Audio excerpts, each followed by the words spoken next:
Hello everyone good morning रातिपुৱা mini ब्लगটো start কৰি দিছোঁ। প্ৰথমতে মই কুহুমীয়া গৰম পানীত নেমু আৰু মৌ মিহলাই খাই লৈছোঁ। তাৰে আগতে অকণমান এক্সাৰচাইজ কৰি লৈছিলোঁ।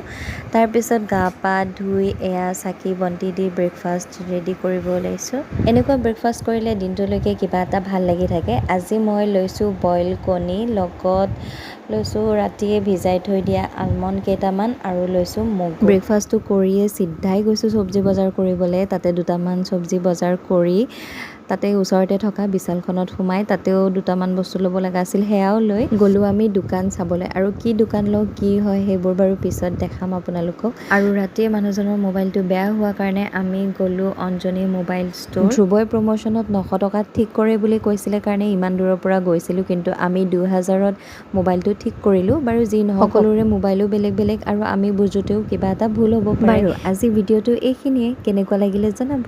বাই।